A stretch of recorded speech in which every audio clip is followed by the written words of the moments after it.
beautiful people ఈరోజు special day ఎందుకంటే family day కాబట్టి చాలా రోజులైంది అమ్మ నేను జాను శ్రీజు బయటకు వెళ్ళి శ్రీజు కాసేపు కార్లో వండుకుంటుంది మళ్ళీ ఈవినింగ్ షిఫ్ట్ ఉంది నాకు జానికి హైడ్రేషన్ ఇంపార్టెంట్ వాటర్ తాగుతున్నాం 1 hour 40 minutes ఇక్కడ రీచ్ అయిపోయినాము వచ్చిన వెంటనే నలుగురికి టికెట్స్ తీసుకున్నాము ఎలాంటి లడ్డూలు ఇంకేవి తీసుకోలేదు వెంకటేశ్వర స్వామి దగ్గర అర్చన ఒకటి చేయించుకున్నాము ఇంక ఇక్కడికి వచ్చిన తర్వాత తెలిసింది ఏంటిదంటే ఫోన్ అండ్ ఫుట్వేర్ ఇక్కడనే సబ్మిట్ చేయాలి లోపల అలౌ చెయ్యరు అని అది కొంచెం షాకింగ్ ఉండే ఫోన్ అలౌడ్ లేదు అని but I think it's a best thing which they did కానీ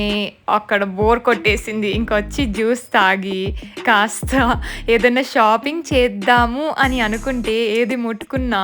చాలా ఎక్స్పెన్సివ్గా ఉండే ఇంకేది తీసుకోలేదు బాగా ఆకలి అవుతుంది ఇంకా సరేలే పొద్దున్న నుంచి ఒక ఫోటో కూడా దిగలేదు మా మమ్మీ ఒక ఫోటో దిగుదాము అని అక్కడ నించుంటే కళ్ళు కూడా ఓపెన్ అవుతలేదు పాపం వాళ్ళకి సో ఎట్లనో అట్లా 4-5 ఫోటోలు దిగి ఇంకా అక్కడి నుంచి బయలుదేరిపోయినాము వచ్చే దారిలో ఆలోచించి లాస్ట్కి దసరాకు వచ్చి మేము లంచ్ చేసినాం నలుగురం కలిసి అమ్మ ఫోటోలు కూడా దిగింది అక్కడ ఇంకా శ్రీజుని ఇంటికి పంపించేస్తున్నాం ఎందుకంటే ఆఫీస్ టైం అయింది మేము డీమార్ట్కి వచ్చేసినాము మంత్లీ డీమార్ట్ షాపింగ్